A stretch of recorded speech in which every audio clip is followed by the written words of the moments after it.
All right, everybody. Welcome and welcome back to the Purple Podcast. Those that are new and those who are not. This is your host, Austin Isert. Hope you're doing all right out there today when this episode finds you. We got a good one coming to you, and I won't delay 1 second here, so let's hop into it. Here we go. The Sad Sacks are back with a brand new episode of the Purple Podcast. This time reviewing Alfred Hitchcock's 1958 psychological thriller masterpiece, Vertigo, starring James Stewart alongside Kim Novak.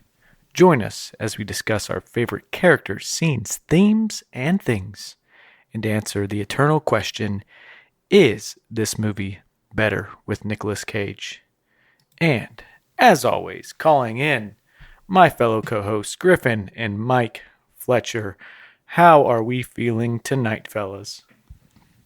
Hey, doing well, guys. If you can see, I'm in a different location, actually broadcasting live tonight from Asheville, North Carolina, unlike ever before. So, as you guys are well aware, the Purple Podcast is a global podcast. We can do as we please. We just make it happen. We know what we're doing. No mountain high enough. Ain't no valley low enough. Tell them. Ain't yes, sir. No river wide. Hey, let's get it out of the way. Let's get it out of the way. Purple Podcast from you, baby.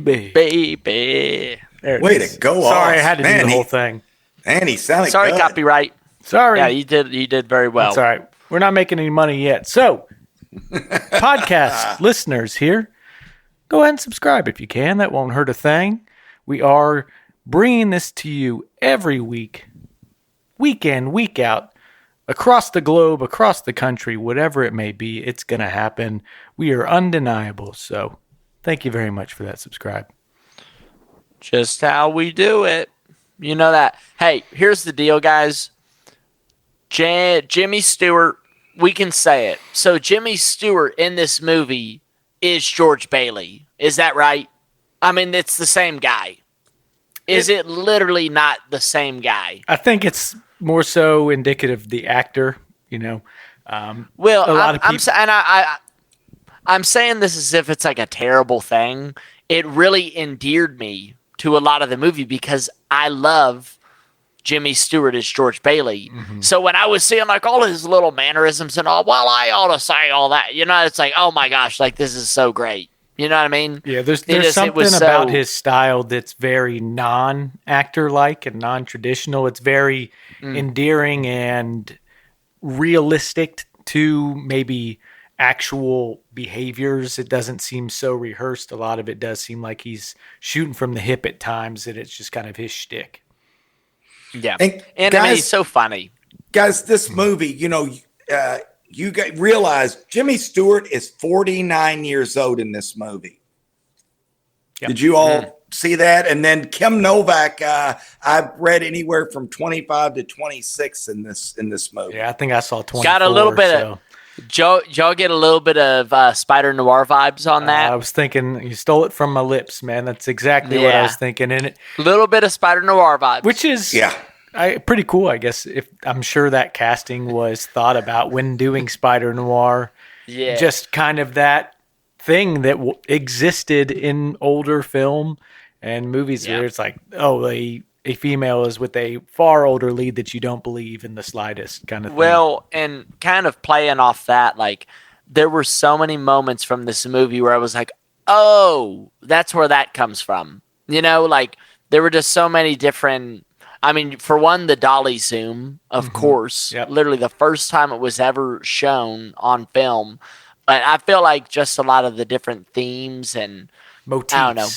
Motifs. There you go, Oz. That's the perfect word. Do we think Jimmy pulled it off better than Nick, or did Nick pull it off better than Jimmy? Oh, that's a good question. I mean, I thought about it the entire movie, and everyone has to give their pick. You got to go first, Dad. Who is it? I thought Nick Cage pulled it off. I thought Nick Cage. He felt younger than Jimmy Stewart. Jimmy Stewart felt like, as you guys would call me, an old head. He just felt like an old head. Old head. Nick just seems like this. he couldn't stand on that like 2-foot ladder without going on. Hey, Nick would have made it up that 2-foot ladder. I looked down. I looked down. That was really funny, though. What was funny is my grandma had one of those, so I remember using that. Oh my gosh, you had to pull that out. Hey, I'll give it to Nick. Dad, I'll give it to Nick as well. I feel like Nick was just a bit more like Nick was trying. Maybe you could say that he seemed older than he was trying to act, but he was definitely trying to act a little bit younger to meet our girl. More so than I was getting from old Scotty, James Stewart. I think Nick had more to back up the sauce. You know, he's Spider-Man. Yes, Jimmy Stewart is a very flawed individual in this that you don't really come to respect by the end of it. Spider-Noir, we're always loving Nick Cage, and he's pulling off the machismo and swagger a lot better. He just is a more swagger-filled character. I would have. Well done. I would say Nick as well. Oh, what was it? Riley? Something Riley? Oh, yeah, Ben Riley. Ben Riley. Yeah. Yes, sir. There it is. So, Griff, you picked this. Any further explanation aside from hadn't seen it yet? It's one of the classics, Alfred Hitchcock, Bang, Bang, Bang. Not really. I love Jimmy Stewart, so I wanted to see another film with Jimmy Stewart. I thought that was valuable. You hear a lot about Hitchcock, of course. You know, one of the great directors of all time. So, wanted to see a little bit more Hitchcock. And yeah, I remember like seeing it on an ad. I remember like watching TV at Peepaw's house, Dad, at my grandparents' house. And, you know, you see these ads for movies and stuff that just pop up in the commercials. And I remember seeing Vertigo as a kid and being like, what is that? And, you know, you just hear the name every once in a while. And, you know, and then you read more about it and they say it's one of the most highly revered films of all time. It was like, hey, this is the Purple Podcast. We do good stuff. We go out of bounds every once in a while, out of our bounds. So why don't we check it out? It seemed like the right thing to do. Mm-hmm. It's good to get a little more film history under the belt, always, no doubt. So I like going back to movies like this, and this one kind of bridges the gap between the noir era and kind of the newer stuff because it's not black and white. I think there's also some argument so as to if this is even considered noir. It obviously has a lot of the themes and the tropes of it, but not so much so. I guess comparatively, and I guess just maybe because it's black and white or not black and white is kind of one of the biggest things there. A lot of color, very colorful film. One of my favorite things about the film. Oh my gosh, when they walked into Ernie's, the restaurant, were you guys like floored by that pink and red? I mean, it was amazing. Yes. The lighting, like through the windows, that green lighting in his office or whatever, not in the office, but whatever room he was in at that time. I think Gavin's office was a really cool set with all the bookshelves, like the wood. So it's a great looking movie. Well, in Midge's backdrop of the city of San Francisco and the water. I mean, let's just say it right now. One of the best aspects of this movie is the setting, San Francisco. I thought it was super cool just getting to see all of the driving sequences and just getting to see a bit of that city. I really enjoyed that. Yeah. Mike, what do you think about this movie? You got any stories to tell of when it came out? You were around back then, weren't you? Good. Hey, shots fired. Good for you, dog. Guys, I'd never seen this movie. Just like Griffin. What was it like when you met Alfred, you know? I did not meet him. Let me say this about the movie. I as well, I thought the color scheme, for some reason, I kept writing down as I was taking notes, green.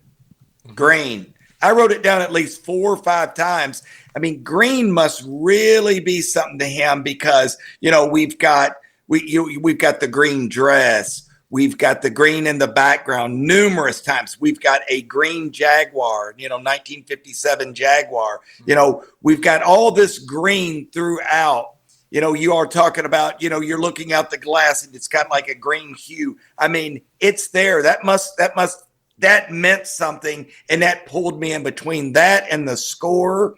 I was enthralled with it because of you just you were kind of on edge. I was on edge the whole movie because of the score. It just kind of draws you in. You just keep waiting for something.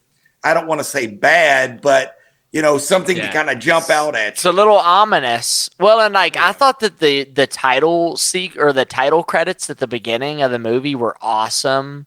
Mm-hmm. Didn't you guys enjoy that? Yeah, it was bizarre, but it was really cool, and the music was great. Take a shot, like you said. Yeah, take a shot. And I begged her, by the way. Austin, explain the game to our listeners here. Yeah, listeners, they can all play. Home, since we got the noisiest MF on the planet as our third host here. Anytime there's a noise that occurs in the background, he is required to take a shot, legally binding. Yeah. Otherwise, he loses his spot. Yeah, and he probably should. It's just unbelievable. No, but guys, we haven't even done a rating for it. I'm going to give this one a 3 to 3.5 rating. Yeah. You can't keep ballparking it. Give us an answer. We need Mike. more explanation. Yeah. How about a 3.5? Another shot. There you go. Yeah, take another, buddy. He's already drunk. Hey, it's just unbelievable. You just beg them to stop. Stop! But 3.5, I kind of called the shot about midway through the movie what was going to happen, I guessed, and I was right. I was. How the hell did you guess that?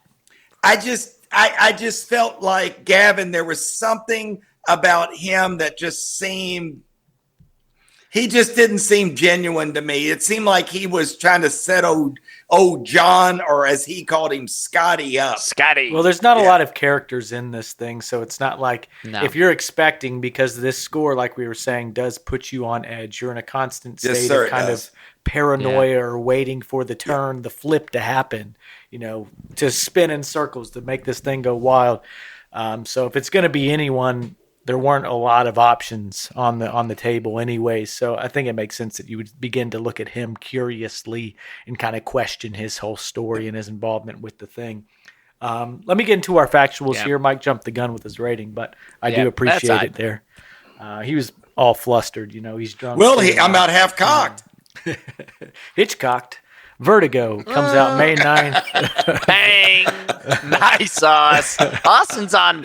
Maybe we need to start recording a little bit later. Austin this is really working out. Dude, I was able to take a shower and not have greasy oil all over my face from a long day out pounding the pavement. Cracking rocks all day long. Breaking rocks. Out in the salt mines. Digging them holes. You've got to go. This might just be our copyright Give it episode. up, Popo. Yeah. Give it up, Popo. May 9th of 1958, this comes out. Plotline, logline, a retired San Francisco detective suffering from a debilitating fear of heights becomes dangerously obsessed with a mysterious woman he is hired to follow, uncovering a web of deception that blurs the line between love, illusion, and madness. Directed by Alfred Hitchcock. Screenplay by Alec Copel and Samuel Taylor. Based on D'entre les morts, which means From Among the Dead. French novel by Pierre Boileau and Thomas Narcezac, I guess is his name. And music by Bernard Herrmann. That was a guy I did want to mention, of course. This guy has been involved with many Hitchcock pieces. Let me pull his thing up here. So North by Northwest, Psycho. Wow. He also was involved with Citizen Kane, so Orson Welles there. Wow. This guy was an absolute beast in his time, and his latest or newest movie, I think, that I'm seeing here is Taxi Driver, 1976, with Martin Scorsese. So touches a few generations. Man, that guy been with the best, hadn't he? Well, I read a bunch, and Scorsese is very fond of Vertigo, so I wonder... No, I don't wonder, actually. I believe that was probably a lot of the reason as to why. Also, this guy's body of work spoke for itself. And no doubt. So I just had read that Scorsese really took to this film. And this film, when it initially came out, was to mixed reception. not the most liked movie. There were a lot of critics not fully into it, and we'll talk about that a little bit more here when we get into our ratings. Hey, Dad, you know what? Why Hitchcock said it flopped? Am I stealing thunder, Austin? I'll stop if I am. I don't know why. Hitchcock said it's because old Jimmy Stewart was a little too old. Said people didn't believe the romance. I've read Miss that. Novak. Those days I read that passed. numerous times. Yep. Age looks a little worse in color, I guess, maybe. In black and white, they maybe got away with it a bit more. Some of those cracks weren't showing. Maybe so. Yep. $2.5 million budget, amasses 7.3. I think it had many re-releases along the lines. I was thinking this, when a movie came back in this era, TV was not at the forefront. No. The only way, and DVDs didn't exist, VHS didn't exist. Was the only way to ever watch this in theater, in like re-releases in the theater. Whoa. I doubt it was on TV now. that much. I mean, maybe it was some, but if it was very infrequently, right? Yeah. Rudolph was on once a year. It would be years later, Austin. That's crazy. So you just couldn't even watch the damn thing. No. I mean, were there like archives you could go to the theater and throw something on, or like the library? I don't know. You had like a film roll there? Yeah. Who knows, man? Probably not. Yeah, probably not. Hey. Well, continuing on here, IMDb 8.2 out of 10, Rotten Tomatoes 94%, Letterboxd 4.2 out of 5. Obviously, this is a very well-regarded film, ranks highly on the American Film Institute's top 100 movies of all time list. It's always showing up on there, despite the less than stellar acclaim at the beginning there. But over the years, I think it kind of just took on that life of its own. Maybe the original kind of like cult movie in a way that just got reviewed to hell, everyone digging into the motifs. And I think that's something where you probably could get a lot more out of this movie upon further watches and really trying to pick out the brilliance of Hitchcock, and all the things that he slipped in that aren't so in your face. Circles are throughout this thing. The colors are throughout it. Bars, like in terms of like caging. There's just a lot of stuff that was very deliberate. You just don't really. This guy, he can't get it to stop, can he? No. Well, gosh, that's too much. We'll keep on moving. Nominated for 2 Oscars, does not win either. Art direction and sound. But let's do reviews for you now, Griff. Give me one. Give me your review. 3. I give it a 3. I'll be honest. I was expecting to like this movie more. I think that maybe some of the age showed for me. I think that there were really cool elements. I love Jimmy Stewart. I think he was fun. I think, is it Kim Novak? Kim Novak. Did I say it wrong? Yep. No, Kim Novak, she's a stunner, and I think that she did a really great job as kind of like would you be able to call her a femme fatale, Austin? Would that be fair to say? Yeah, she's still that trope. That's why noir it has a lot of those tropes still. Absolutely. Yeah. So she was really interesting. I think that she did a very good job for the most part. I think like when I say that it feels dated and aged, it's like some of just maybe it's the source material, or maybe it's the way, maybe it's just like the way things happen. Some of it's just like a little quick and it's a little silly. Like he was saying he loved her when they were down by they like drove the car down and they're looking at the tree after they were through the big like redwood forest, and he's like, "I love you." Yeah, and it's like, what? Like maybe things happen faster. Some of that stuff was silly. He was following her around for days. Like, how would she have not picked up on that? But she probably did. If we're playing devil's advocate, I guess that's the point. She was playing the part then. But how did people at the art museum not go, "Hey, you weirdo! You're like staring at this woman every day." You know what I mean? Like, I'm a private investigator. I don't know. I just thought some of that was a little silly. I think that some things were just like quick. I thought it was really weird how at the end he was trying to make her dress up exactly the same and, style her hair that way. And maybe that made more sense in that era, but it just was kind of a little tired and forced to me. And it's like, it didn't have much mystique to me. I was just kind of like, this is kind of weird. Like, why is this happening right now? Why did this guy, was it Elster?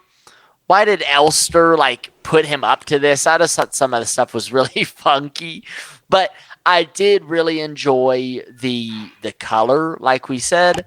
I really enjoyed some of the soundtrack, and you know what I liked the most, guys? I like the setting too. I gotta say that San Francisco.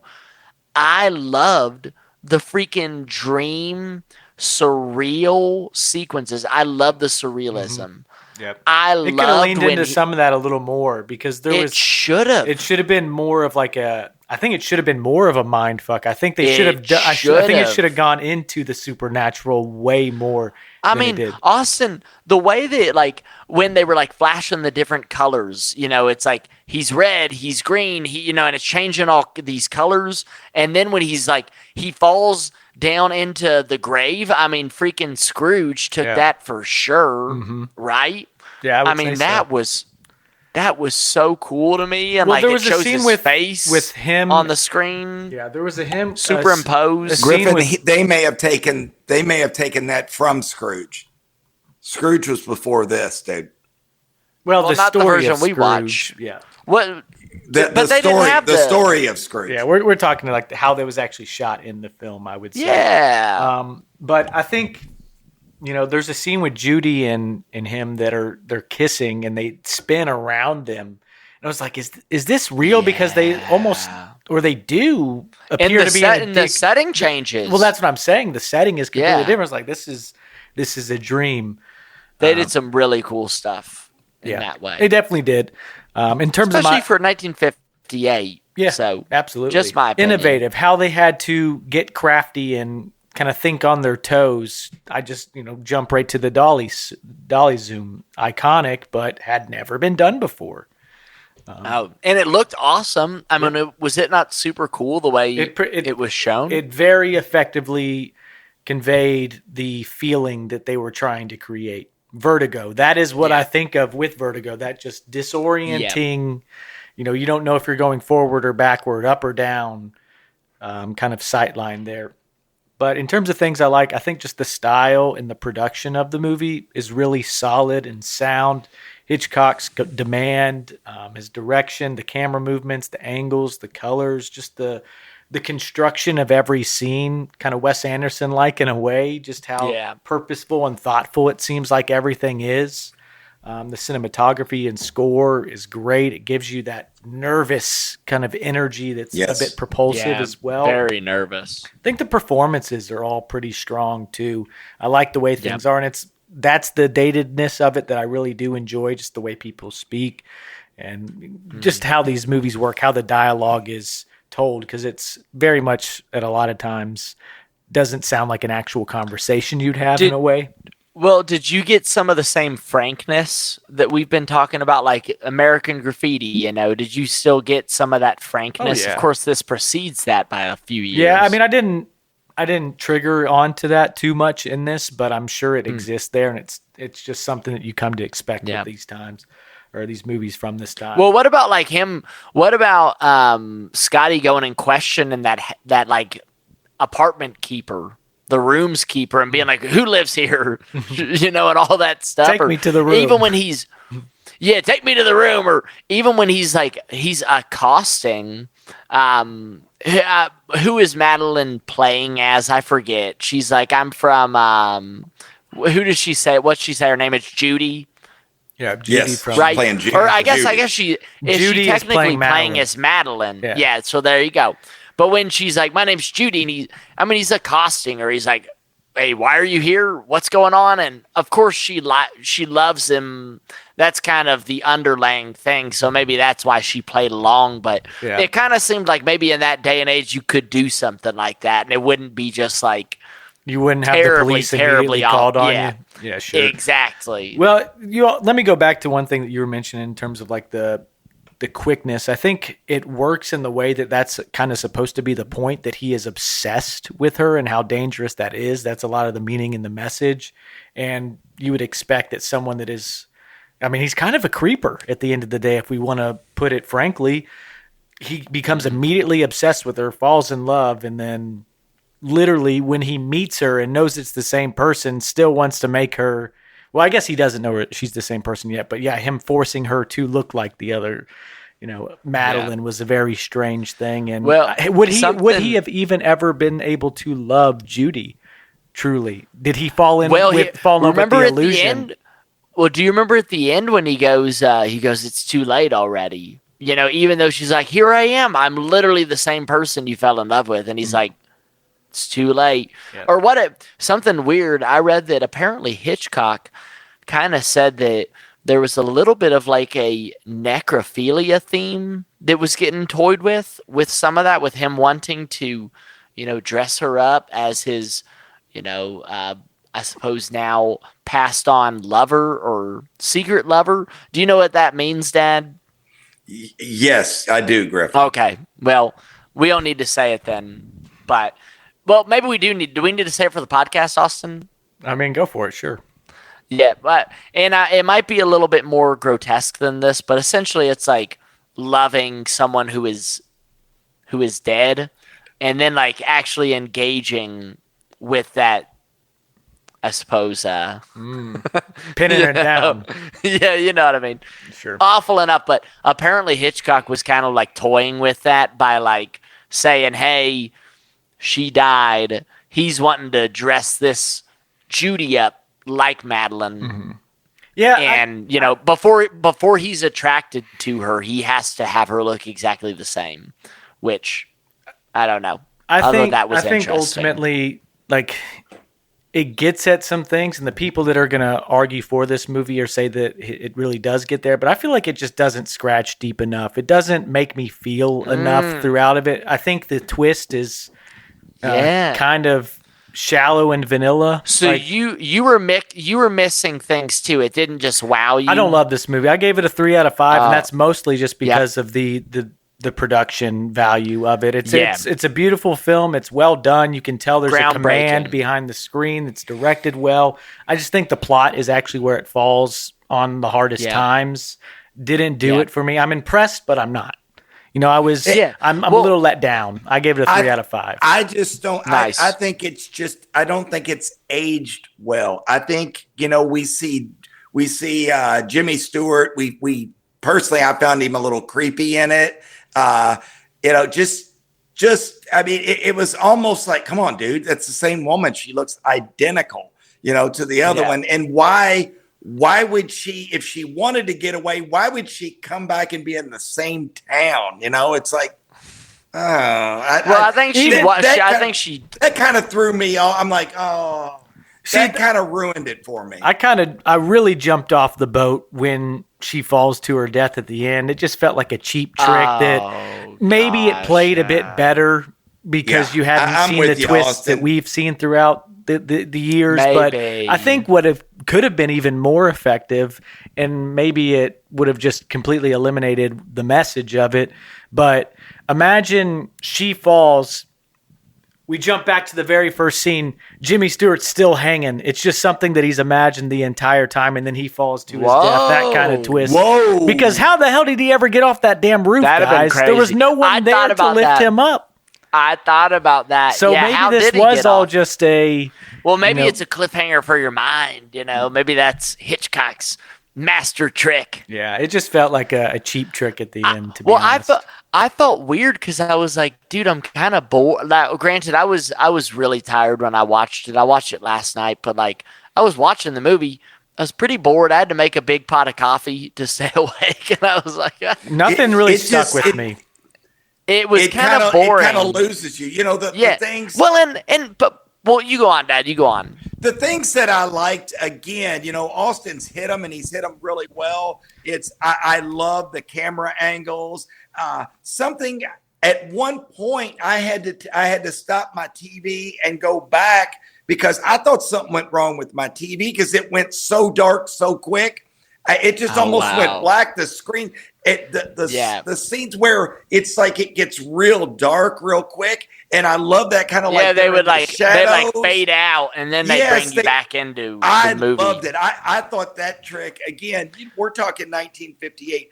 I kind of dug that. Yeah. I like the scene at the Golden Gate Bridge. I like when she jumps in. All of that. I thought that was I thought it was really cool, well done. But it was missing something. It was missing something. Austin's right. I think the plot was kind of weak. I think he's there because, and what's weird, guys, if you read reviews, people are calling this Hitchcock's magnum opus. People are saying this was I think this ranked on some lists as the best movie ever. And I'm I mean, I think that there are interesting elements, but a lot of it was kind of just it didn't, like you said, it didn't go under the surface enough. But, I wanted to use the word cliche, but I think that might be inappropriate because when this movie came out, I'm sure a lot of this stuff was pretty darn cool. So I don't want to say that, but it's just, I think it's kind of lost its luster as it's gone on, as the years have gone on, and I was not enthralled by it at all. I found a few things really cool, namely San Francisco, the setting. I do really enjoy Jimmy Stewart and his mannerisms, and I thought the surreal sequences were pretty cool, even for the modern day. I was like, that's really cool. Well, I really enjoy that. Well, let's pivot into our favorite scenes, fellas. Nice. Mike, you kick us off here. Well, and guys, I think we've covered every one of them, to be honest with you. There's about 5 that we really like. But while following Madeline, we see Scotty, we see that they're down by the waterfront. We see they're in San Francisco. They're by the Golden Gate Bridge. And all of a sudden, she just falls in. And we see him jump in to save her. The next thing we know, we see Scotty, John, whatever we want to call him. They're back at his place. That Scotty, I want to call you John. That was nice, wasn't it? It just that was. Hey, Dad, did you like that? Dad, did you like that part? Yeah. When she's like, "I'm gonna call you John," it was like, okay. Yeah, I kind of dug that too. Hey, if Kim Novak called me anything, I'd be happy. My God, Toad. She called me Toad. She's a siren, man. I just think I guess he had to, but the fact that he just stripped her was sitting me a little funny in me too. That was weird. I mean, let's just back up. She Marty McFly'd him, or what's his mom's name? Takes him down to his Calvin Kleins. Oh, gosh, down to his purple Calvin Kleins. But she had a peek too. What was odd was he's doing this job for Gavin, and why would he not make a phone call and say, I thought that was weird too. She jumped in. I brought her because he wanted her for himself.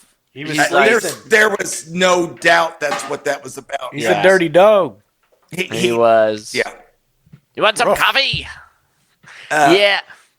But what did you like about that scene, Dad? What did I like about? Again, it goes back to all the color of the scene. I love the darkness, the darkness, and what was it called? The Presidio, the Ode Point. Oh yeah. Fork. It's where they're at. It got dark. It's a really cool shot. My hands. It's a really cool shot, and I love her. Just everything she wore was it was pristine. She just jumps out of the screen. She's so beautiful.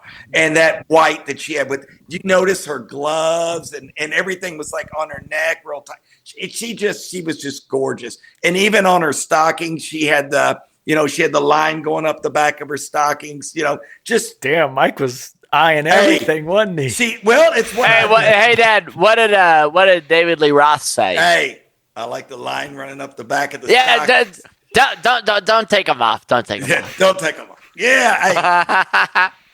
Hey, by the way, Kim Novak is still alive, boys. She is 93 years old. Congratulations. Well done, Mike. Well lived. 93 years young. She lived a full life, guys. But there she is. I think, and I love Jimmy Stewart. The suits that he wore, those were the best of times. He even had the tie pin. You got to see all that. I just thought that made it really classy. And then he jumps in the water with that suit on. I'm like, oh my God, it was pretty cool. That's why I like that scene, Griff. Well, and I mean, I think, if y'all want the truth, that was my scene. I have another one loaded up. That was my scene because I think it was really. Go ahead. I think we've covered just about everything. Well, we got some we could do here. No, we got some stuff. I think it was really just interesting. I think that she really held her weight in that scene, and I think she established a lot of kind of power and mystique. While she was kind of just getting details, oh my gosh, I must have been such a bother, and she's like down by the fire and everything, and just kind of explaining Here, her I'll get you deal. some cushions. Yeah, I mean, I don't know. I definitely he pulled out enjoyed those it. pins. He wanted her to do her hair up again. Yeah. I mean, he's a freak, she asked for him. She did ask for him. Yeah, he's a freak. I think he wanted to watch her pin that hair up again. He's a freak. He was a freak.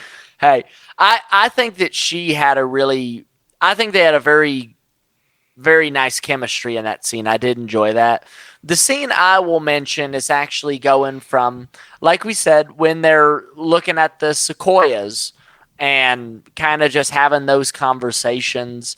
And he's like, oh, it's 2,000 years old. And then they go around to that little diagram where it's showing all of these different events that would have happened throughout the tree's lifespan. Right. They have cool. the Declaration of Independence. Yeah, exactly. They had Magna Carta. There you go. Good call. And he says when she was alive and when she died. Yeah.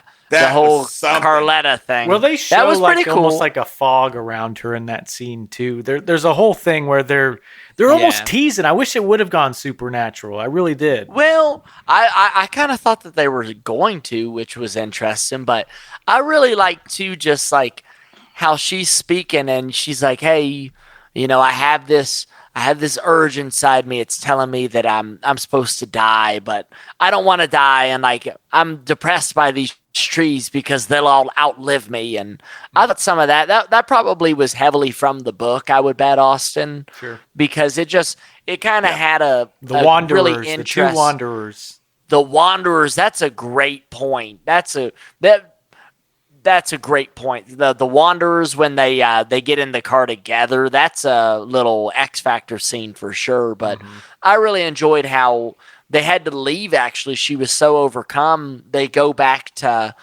like I had mentioned, they're by that other tree now and by the water, and she's about to throw herself in there, and he grabs her, and then they kiss, and it's all this stuff. They really did that kiss up. It was almost too much. Oh, and the water. Yeah, it looks like you right now. Your background, how it looks like. Yeah, look at you got an ocean behind you. Yeah, the music blaring, but it was cool at the same time. But it was like we've seen that scene. It was cool. We've seen that scene, but had you seen that scene in 1958? Sure, maybe not as many times. Stay with me all the time. Yeah, all the time.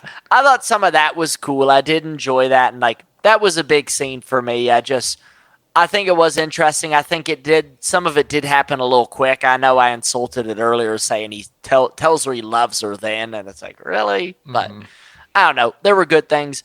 Another X Factor scene, if I may, I did really enjoy that Wanderers bit.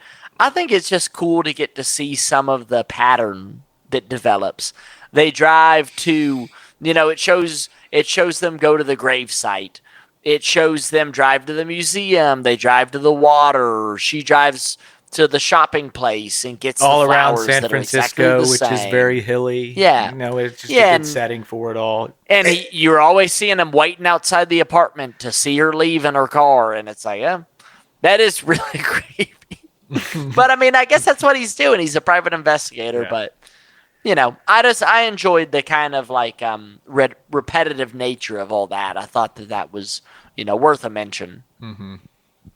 Well, I guess my favorite scene here, it was kind of tough for me here too, to be honest. I don't know if I had a ton of favorite scenes from this. It's kind of saddening in a way. Yeah. But I got a few more. What I'm going to go with is that first time when he's at Ernie's.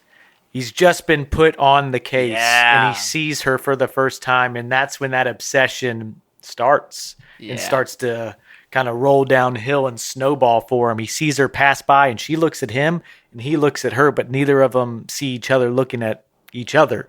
It's like they miss each other's eyes or glances in it, but there's something that they're doing with the score there, too, where it's a very significant sighting, and you see it on his face. Strangers in the night. So I just kind of like that electricity that you get from that scene, and following it. You know what I was thinking right there?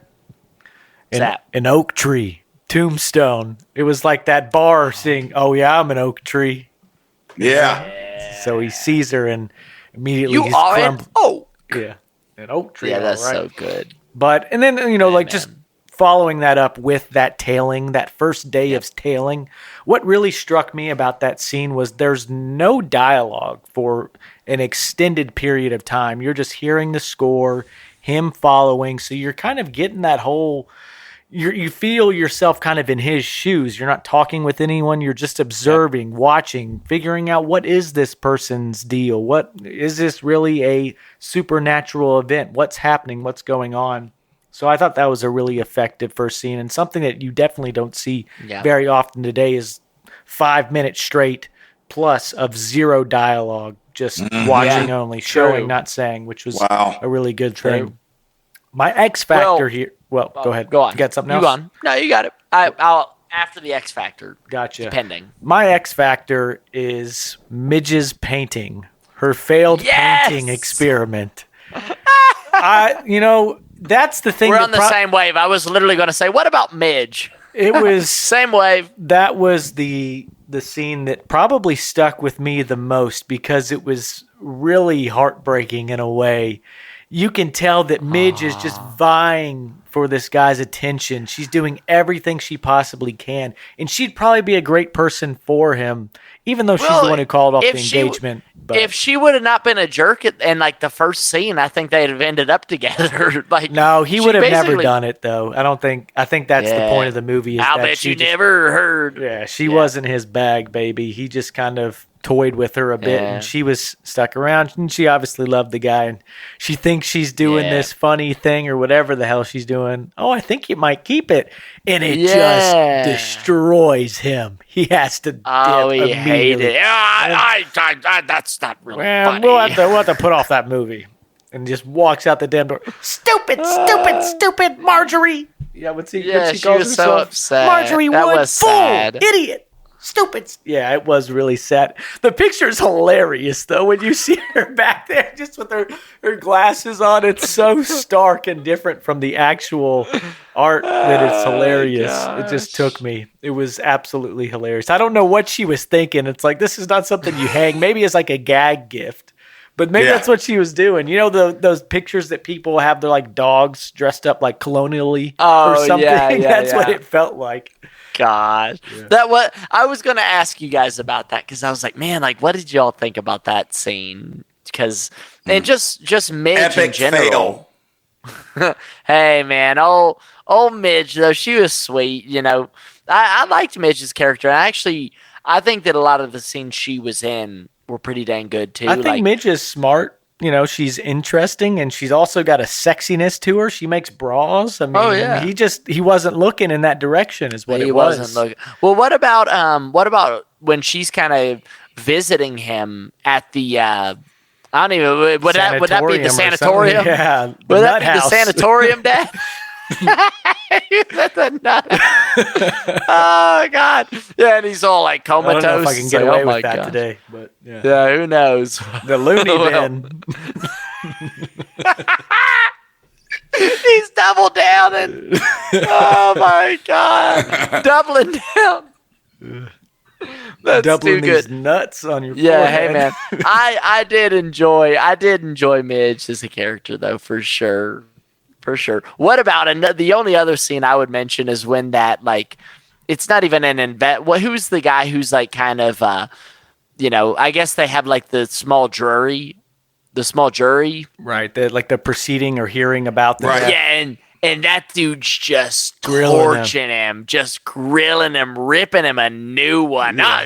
His tremendous fear, he was just like cracking him in the sack. Well, we all do agree he should have done more and wouldn't be such a bitch and scared of heights is basically what he was saying.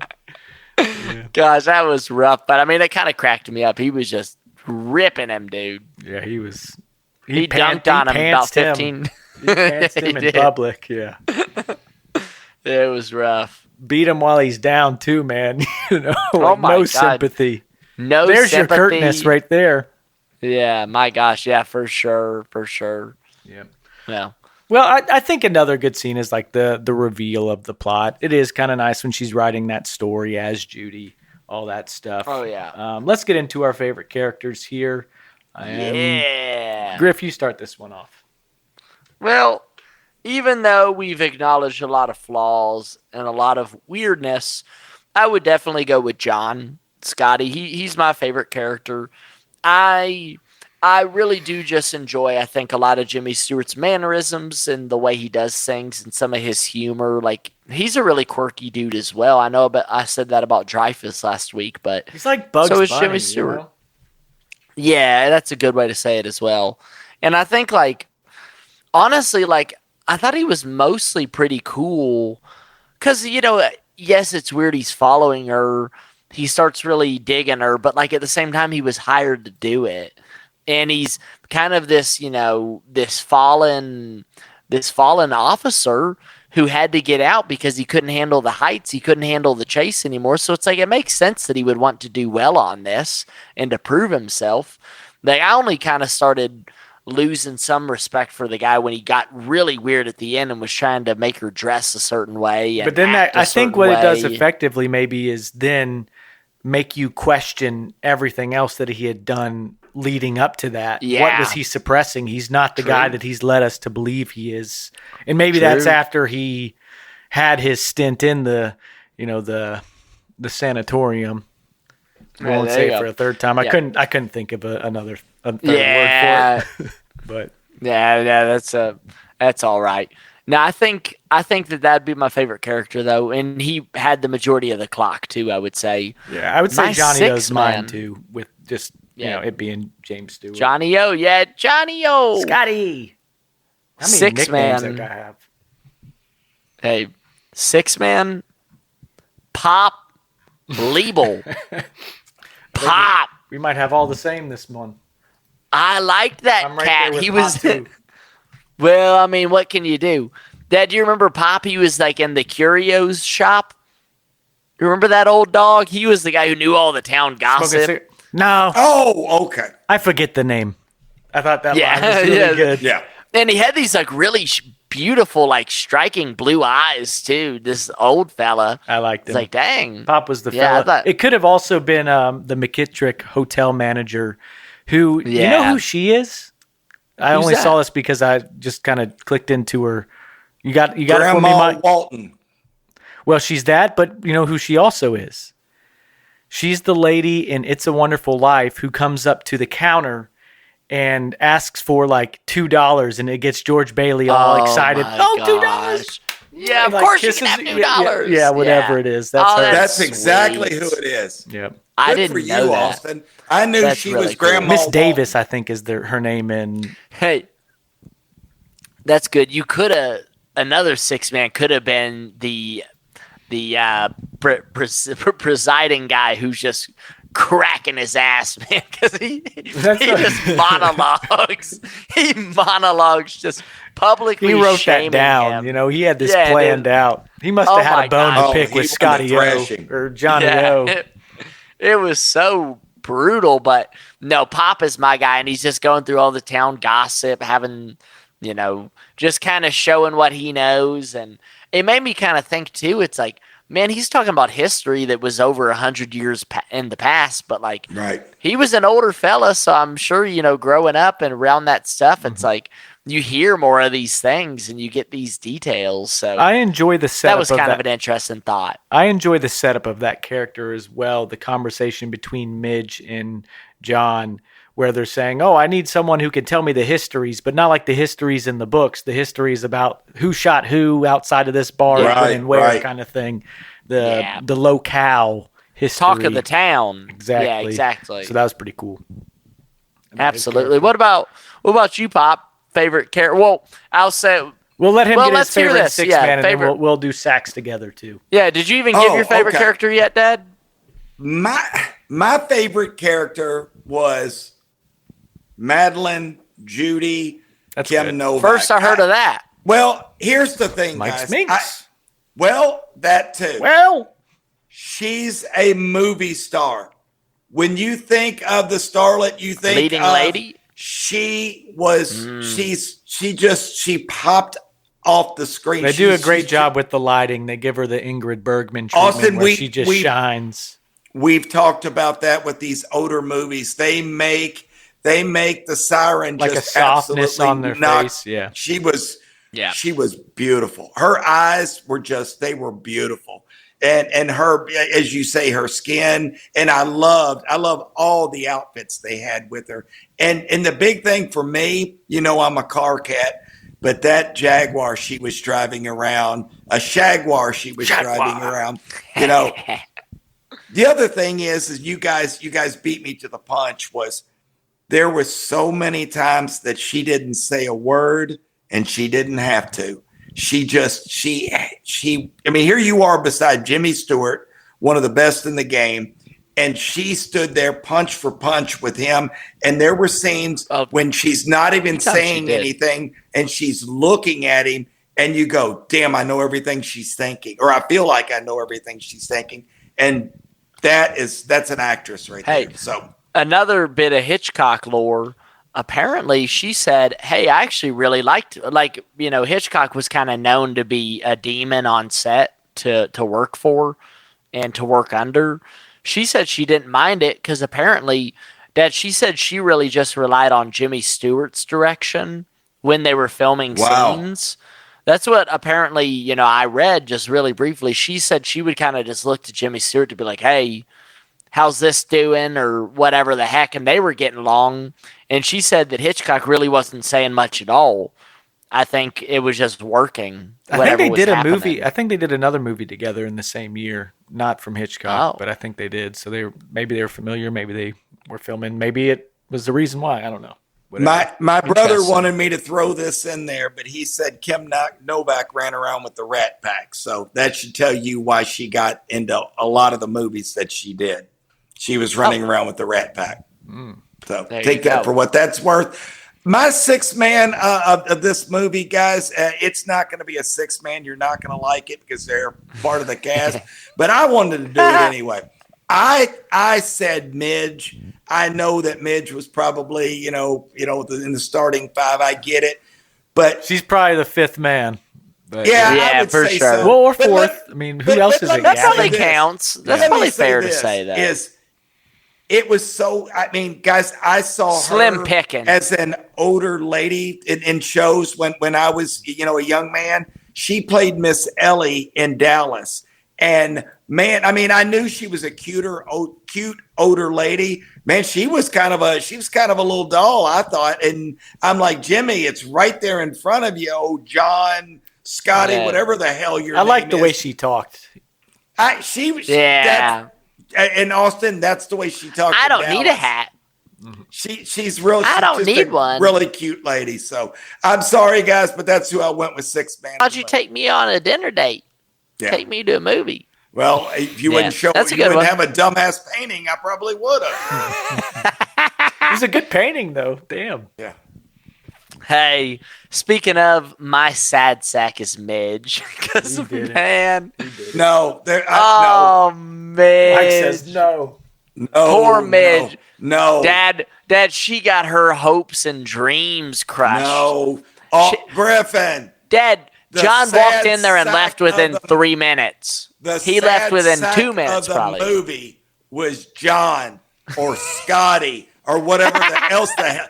He lost his squirrel twice. He's the sad sack of this movie. He lost his squirrel twice. Beat that. Oh, Who do I have? Okay.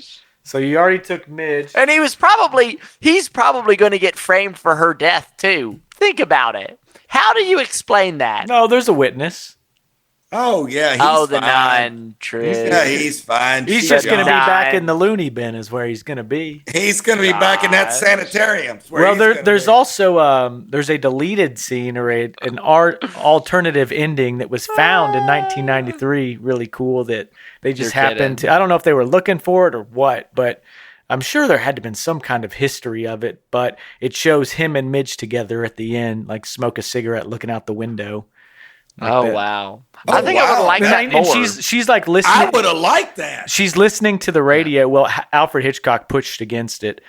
She's listening to the radio, and it's discussing the manhunt for Gavin overseas because he'd run off. Very and I good. think there was something to do with they had to show that he's coming to justice at some point. Not that he was just going to get away with this murder of his wife. Oh yeah. So.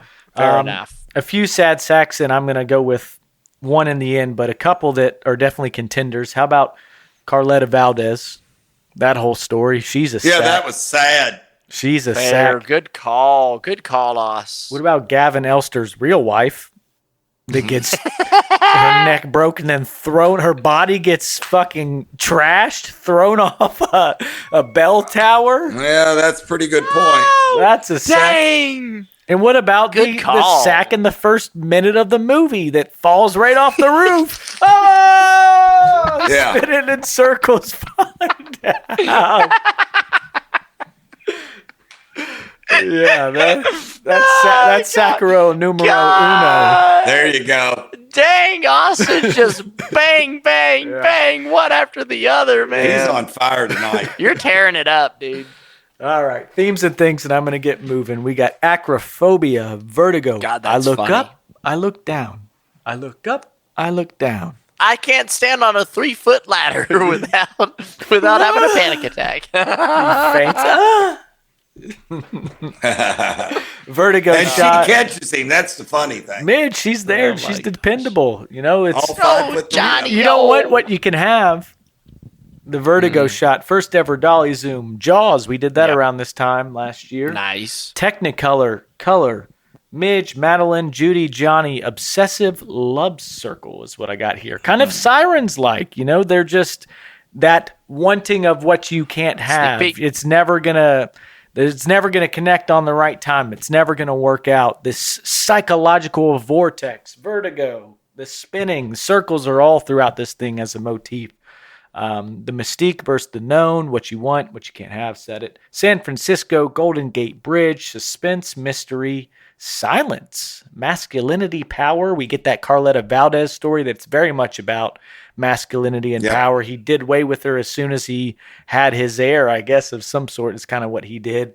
And then also there's a brief moment with Gavin talking about, I wish we were there in this California. I think Griffin might be Frozone. No, he's just really thinking. Yeah, I thought he was frozen for a second. Oh, I thought he might have went frozen. Super soup. Frozo. God, that's so funny. But I need to see The Incredibles again, by the way. That's a good movie. Gavin's talking, he's like, that's the California I would have wanted to live in when, there was power. You could have power. Men could have power. Whatever the hell. Freedom. Yeah, that's what it was. Freedom and power. Oh my gosh, I just made a connection, guys.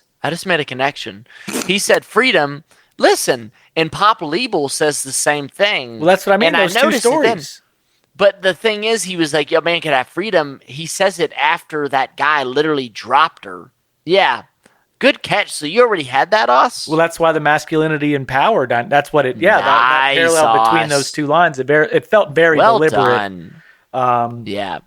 And then well done. Casual drinking, just like medicine.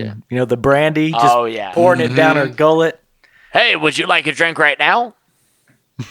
Yeah, exactly. Remember that? Remember when the Elster says that to That's him? what I mean, yeah. A little too early in the morning for me. Doesn't he say that or something like that? Yeah. Yeah, he does. Ghost, possession, giant sequoias, and very apt pupil. Oh, yeah. That line is pretty good at the end there. Oh, I bet you were a very apt pupil, weren't you? Very apt pupil. Why'd you choose to pick on me? He's getting all pissed. Yeah, Jimmy shines. Jimmy. Wanderers, that's another little theme. There you go. I'm coughing. All right, guys. Wanderers. We've come to our final two questions. What did she say? You can't be a wanderer in a group. He's like, I don't think that's true. Can't be two wanderers. Yeah. All right. Last question. Gear up, Dad. Well, last couple questions. Oh, heck yeah. Is Vertigo. Mike, it's about to come here. You watching? This is a visual podcast. Get ready. Go watch on YouTube, guys. I'm watching. Gear up. Is Vertigo better with Nicolas Cage? There he is. There he is. There's our guy. Hey, Been too long without you. It has been. I'm gonna do what I used to do and just steal this right now. Yes, this movie's better with Nick Cage in it. We literally just saw this movie with Nick Cage in it. It's called Spider Noir. You can stream it right now on Prime. Yes, sir. You don't have to imagine much. You don't have to imagine much. Nope. God, he would be so Same good. suits. Austin. Hats. Him freaking out. The panic scenes when he's experiencing vertigo.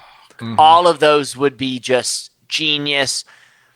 In the sanitarium, Nick Cage in the sanitarium. Are you kidding me? Fits like a glove. I mean, they'd have to restrain him. He would get thrown in the padded room.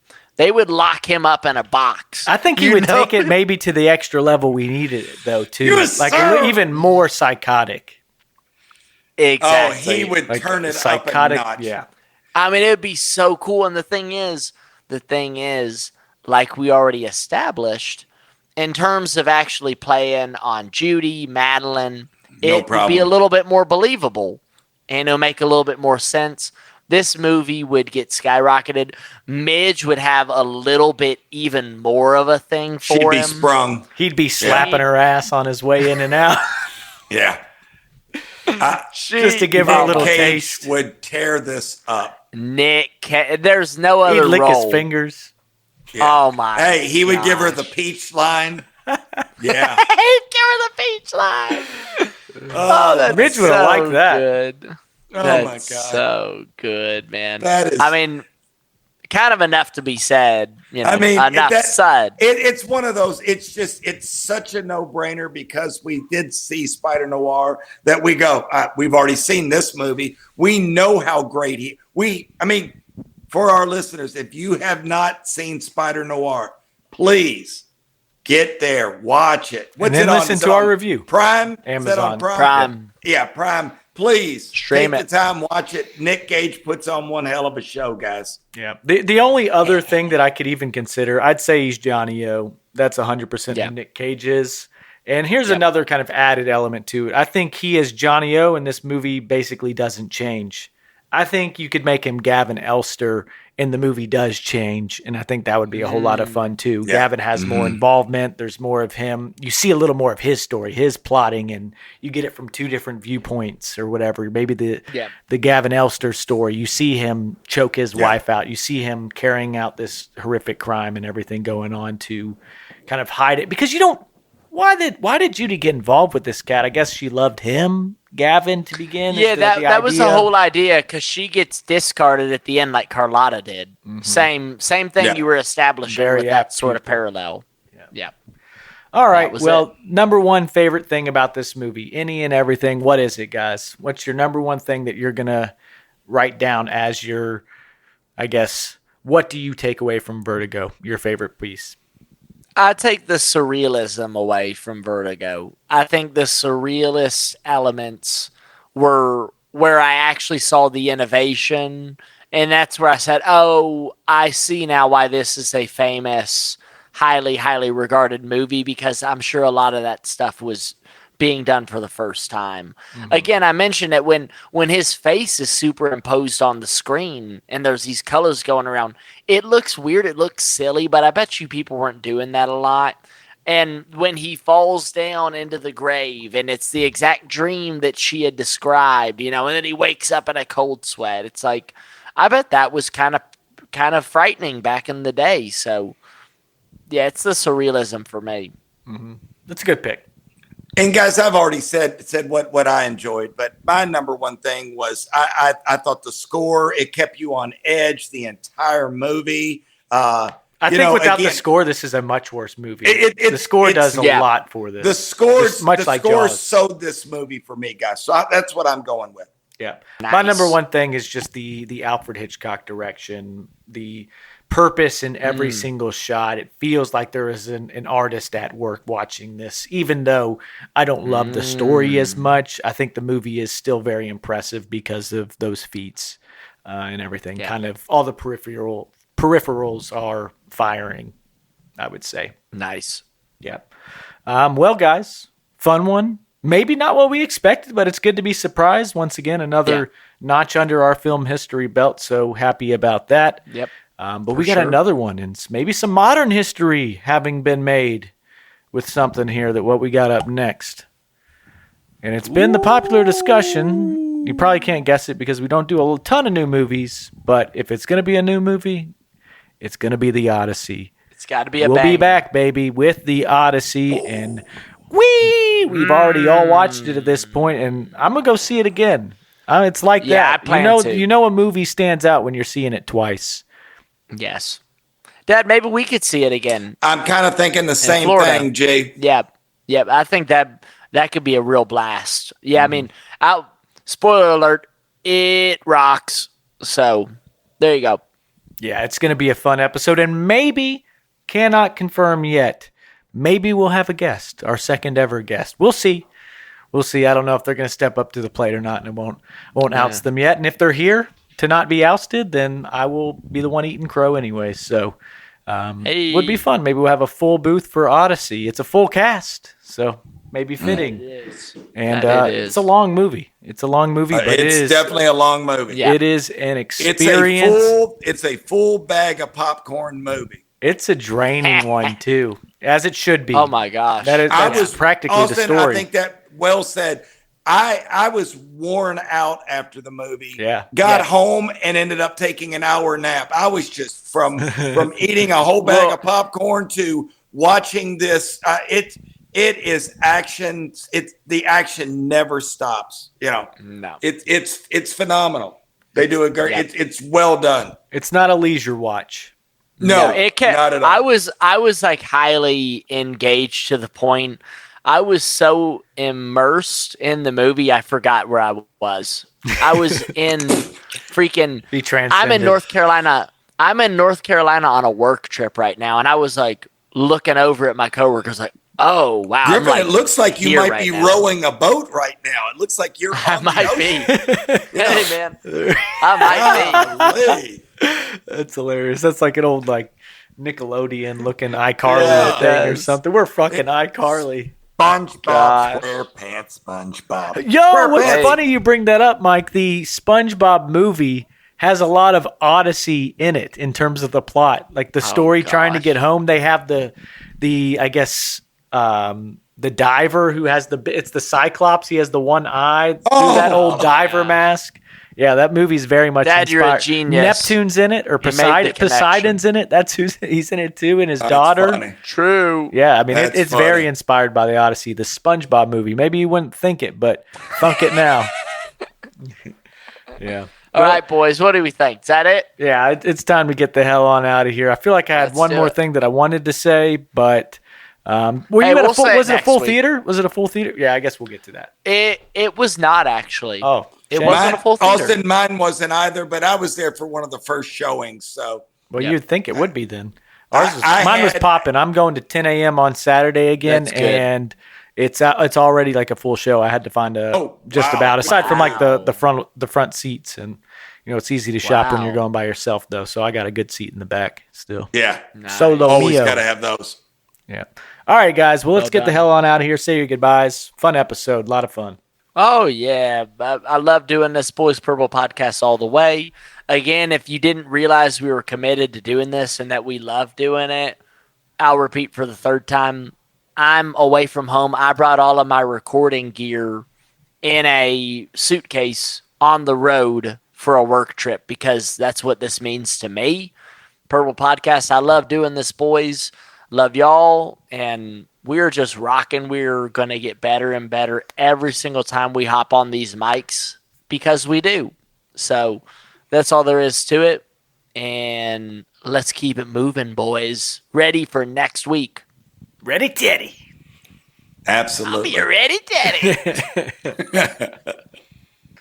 Guys, for those of you out there listening, please keep the feedback coming in. If there's something you would love for us to see, I hear it from friends all the time, that are like, hey, why don't you do this one? Why don't you do that one? I'm like, hey, I'm not doing anything until you come on and you start making comments on our board. So unless you're going to make comments, we will. We've done it before. We'll do it again. Give us that feedback, guys. We do love this. Griffin and I will be out of town. We're getting ready to do it again. So it's just what we do. It's going to keep coming at you every week.